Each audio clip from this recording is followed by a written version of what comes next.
In this class is to help you become more visually intelligent.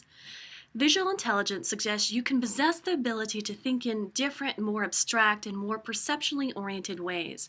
This is important because our linear logic will eventually fail us as we become more exposed to more powerfully beautiful, violent, and political images. Joseph Ledoux estimated that mind and behavior is 40% nature and 60% nurture. Seeing is influenced by our social construction of reality. So you need to understand the brain and how people process visuals. So data is actually reduced and compressed when we see an image. Your mind is actually not like a camera taking a picture, but mind filters information based on past experience and other factors, as you'll learn in this class. The real voyage of discovery consists not in seeking new landscapes, but in having new eyes. So the goal, kind of put simply, is to have new eyes. The visual dominates and the verbal augments, but we can be somewhat limited in our ability to see. Einstein said thoughts do not come in any verbal formation. He said, I rarely think in words at all. I try to express in words afterwards. In fact, Albert Einstein envisioned the theory of relativity after imagining a ride through space in a box. Einstein said images allowed him to visualize the consequences and possibilities. The ability to visualize has been shown to be a trait of great thinkers and athletes. Athletes often practice by visualizing, such as visualizing a free throw shot. Jack Nicklaus said that his best golf shots depend only 10% on swing, 40% on setup, and 50% on the mental picture. The idea here is that basically behavior is a function of the mental image inside your head. So let's look at a couple definitions here. So visual cognition. Cognition is actually the mental process of knowing, and intelligence is the ability to know. So cognition, people who are interested in cognition are interested in how we process information, how we come to know what we know. Studying how vision, in relation to cognition, studying how vision can be affected. It can be affected by music, mood, memory, color, lights, dreams, scent, touch. All these factors affect what we see. Rick Williams said that 10% of what we see occurs through the eyes. And people who are visually intelligent understand how to connect the unconscious with their conscious. People who don't have visual literacy tend to be more easily hijacked by visual methods. So the human psyche is divided up into two parts. One that is accessible, that's the conscious, and one that is buried beneath, and that is our unconscious. If we understand our brain, we can understand how to create psychological demand and connection with our images that we construct. This class will address the subliminal power of images. So let's take a look at this actual, this picture. So this kind of shows you, I really like this visual, and this is a popular visual that's been used about the conscious and the unconscious. And so we can see that the unconscious is quite large, and there's a lot of undiscovered part of ourselves that we don't realize. Freud said thinking in pictures approximates more closely to the unconscious process than it does thinking in words. So images are more likely to tap into our unconscious rather than our conscious. Freud argued that the psyche was divided into the shadow, which is the dark side, our unconscious, and the ego, the light side. Now, most of what people see is not part of conscious processing.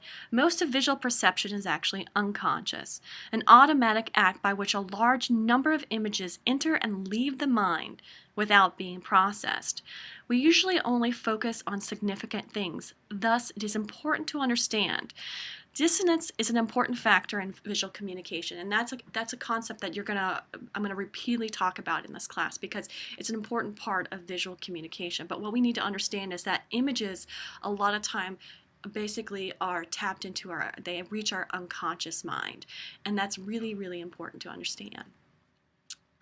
So I like this particular image. Imagination is everything. It's like a preview of life's coming attractions. So we understand now that the unconscious is the hidden part of ourselves, and images can tap into the unconscious, which then can ultimately affect human behavior. And so this is why images can be quite dangerous. The unconscious but how do we tap into the unconscious part of ourselves? Well, what research has shown is that we can tap into the unconscious part of ourselves through our dreams and through imagination. When we imagine, oftentimes we'll actually lose time. For example, you might not remember how you got from point A to point B when driving because you were lost somewhere else as you were driving to the location. So dreams and imagination are the two ways that we can tap into our unconscious. This is somewhat controversial, but Freud believed that images in dreams were reflections of repression and wish fulfillment. His protege, Carl Jung, saw the unconscious as a creative force, or something that we refer to as the imagination. He believed through the examination of one's dreams, people would and could be more mature. He would actually have his patients draw or paint during therapy sessions because he strongly believed the importance of unconscious because of how much it can actually influence behavior. And so he wanted people to access that part of their mind. But the problem is not a large proportion of people have the ability to tap into their unconscious part of themselves. So you can actually buy books about this, and Jung has actually talked about dream analysis. So basically, as I said before, people who are leading thinkers often have the ability to tap into the unconscious, and dreams express the unconscious. We know that dreams do help us work out our problems, and dreams are not always literal, they're often symbolic. So you'll see something maybe like running water or an inability to control a car. These are actually metaphors for your life. So if you're actually going to do this, don't always take what you see in your dreams as literal. It tends to be metaphors of things that you're dealing with. So reading is actually, as we know, an invention of human culture. Written language must be cognitively processed first before we connect to it. However, images are processed along the same pathways as direct experience. Thus, the image is capable of reaching emotions before it's actually cognitively understood. So, if we look at this bike, for example, when we see an image, we often project our feelings based on a relationship to that image. So if we look at this bike, it could bring up, fantasies of riding through the mountains, or it could bring up happy memories when we were a child, or it could perhaps be a tragic memory as well. But when we see an image, we kind of project ourselves onto that image. So we are often aware that images affect us in the way that we do. In the prefrontal lobes, visual information is synthesized with other unconscious information, which guides behavior. What we find is that we act only after the action is initiated, not before will we become conscious of what we're doing. As you can see here with eating, that's why they say that you shouldn't eat while you watch television, because you're not conscious of how much you're actually eating. So, first we should understand that images are more likely to tap into our unconscious, the part of ourselves that we are not really aware of. And because of emotional appeal, images are more likely to trigger action. So the brain guides us through this complex world. Once the brain has perceived the edges of a scene, it fills in missing information between them by averaging out other sensory data. So we don't always see, like we said, it's not a camera. We're not taking an actual image of what we see. And so we filter information out. And one thing that helps us guide us about what we see are stereotypes or our assumptions about people and reality. So the first stage in seeing is sensing. There's really no mental processing that's going on here. Your mind has not registered what it is seeing. So we do begin to see with our eyes. And so once we're kind of just sensing and we're not really seeing though. So the eyes, how they behave is they're constantly scanning. Eyes move in rapid short jerks or what is known as saccades. We are trying to achieve clarity, so our eyes are constantly moving, and movement is necessary to record change. It's said that eyes actually move 2 to 5 times every second. So what you see is not a fixed image. Your mind is your vision, it's a mental exploration. Eyes construct a mental creation of our visual world. The visual world is our interpretation of reality, but not necessarily reality itself. It's a biased sampling of reality. So how we see is quite fascinating. The next stage in seeing is selecting. So to select is to focus on a part of a scene. So we have this image in front of us. We don't see the whole thing, but we focus on a part of the scene. So how do we see? Well, people try to perceive their relationship to the image. There's actually this theory. It's called the responsive chord theory. The responsive chord theory argues that the communication process lies to a great degree on information that people already know. Thus, we are not really seeing. What we do see is information that strikes a responsive chord, and that's what we take note of. Information does not travel directly from sender to receiver. We think that we give this image and that information of what we interpret about the image is going to go from sender to receiver. However, what tends to resonate are just things that we take note of or things that are unusual. And so we kind of have, basically what happens is we have these templates that become deeply embedded in our memory. And unless something that's unique, that we see something unique, it's just really not going to resonate with us. The last stage in seeing is perceiving. You are making sense, and that's the third stage. You are kind of making sense of what you select.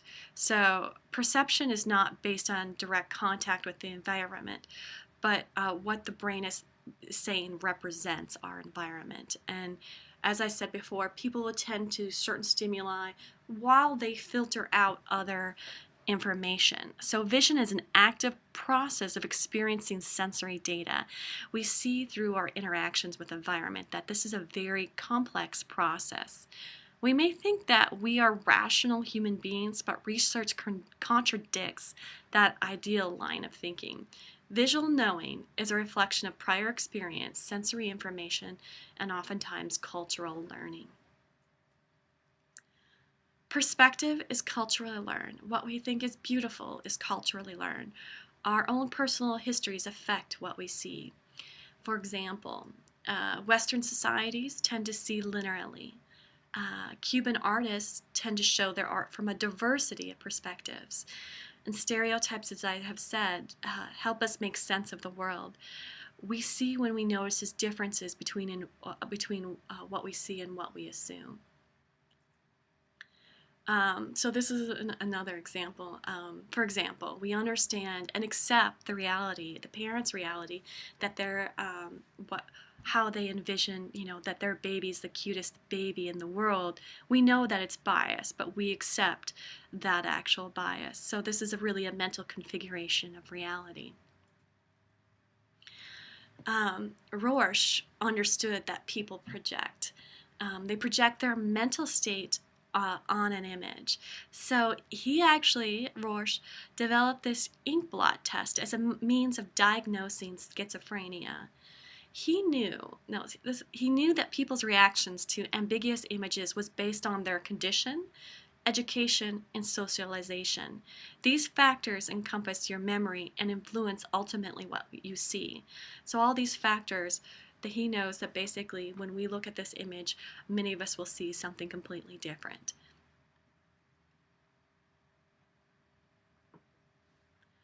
So what Rorsch understood was that basically a person's emotional state affects their reactions to images. In times of war, prisoners are weakened by torture, illness, fatigue, and hunger will more readily accept reality. So if we're tired, we're not as able to see. So technology changes how we see. For instance, when people sit on the train and they view the world passing by, this changing speed became a disassociation with touch. How people used to see in the past was also through touch. So the train actually change the way we view the world. The remapping has meant a loss of touch. This touch has now become detached from sight. So let's say the coolness of petals, the blades of grass. And so I think what you're going to see is, because of this more detachment of touch with images, you'll see this kind of increase for attraction to touch, because we'll become more disassociated with the sense. So if you shoot pictures that have texture, they may be perceived as attractive because of this sense of touch that you can experience through the actual image. There's this book called, I believe it's called Alone Together. Sherry Turkle, she's quite famous, but what she argues is that technology is basically making us a bunch of human beings that are disconnected and a lonely bunch of people. And she gave this example, which I thought was quite fascinating, is children and their visits to the zoo. So children would go to the zoo. However, they'd be quite bored. They would see a turtle or some other animal there, and the turtle would just be sitting there, not doing anything. And children tended to prefer animated animals. And so what we're finding is that a greater attraction to things that are not real. And so we're seeing this more and more with children, that they're dissatisfied with reality and they'd rather kind of be in this alter reality. So we understand that there's an unconscious and conscious mind, and images tap into the unconscious. We also have what's called a right and left brain. Bogan and Speary hypothesized that the left hemisphere processed verbal information and the right visual. I'm sure you guys have heard of this before. What we find is the right hemisphere tends to ignore detail, and the other responds emotionally to content. So what we're going to kind of switch now to in the lectures, just for a few slides, is talking about visual intelligence. Until the early 1970s, it was actually thought that logical reasoning, thinking and reason, the left side of the brain, was considered the dominant hemisphere and the right was the subordinate. It wasn't until one of Speary's doctoral students in the 1970s, he actually discovered that the right and left brain were comparable in complexity. So this idea that the left dominated actually wasn't true, that the right and left were actually equal. And there's this guy, his name is Howard Gardner. Gardner challenged the notion of intelligence. And so what you need to realize is intelligence is a sociological construct, which means that it's human created. So how we measure intelligence is based on our own perception of what is considered to be intelligent. Gardner, he had a background in developmental psychology. And so what he decided, he kind of developed this really cool thing. He divided intelligence into separate parts. So he studied biological evidence that people possess 8 intelligence. Biological meaning that he found when there was damages to parts of the brain, it affect these particular intelligences in people. So Gardner introduced the theory of multiple intelligences in 1980.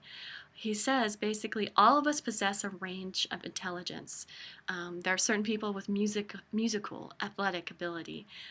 Einstein had logical and mathematical and spatial intelligence. So if we look at the intelligence, there's really not. There's 8 of them. He says that there's 9 there, that some people may possess a moral intelligence. There's also some people that he argues may possess a spiritual intelligence. So it's debatable on how many there are, but at the basic level, there's definitely 8 according to Gardner. So there's really not, the ones that that we're concerned with is there's really not an artistic intelligence. However, he says that there are people who are quite capable of thinking in images and pictures, and these people have what's called spatial intelligence. Interpersonal intelligence means that you're good at communicating, you have a lot of friends, and you're very adept to understanding people's feelings. The linguist, verbal intelligence, tends to be people who are journalists, poets, people who like words. They like to remember concepts. They like memorizing concepts. The problem is that his theory has not been widely adopted because there aren't quantitative measures to assess each individual intelligence. And psychology researchers tend to favor a quantitative measurement of human behavior. So until we can develop these quantitative measures, the logical, mathematical, and the verbal will likely dominate. So if you want to learn more about Howard Gardner, he has a few YouTube videos, and there are some videos of overviewing the intelligence, and there's been a few books actually written about that. So this will end the lecture on visual cognition. Thank you.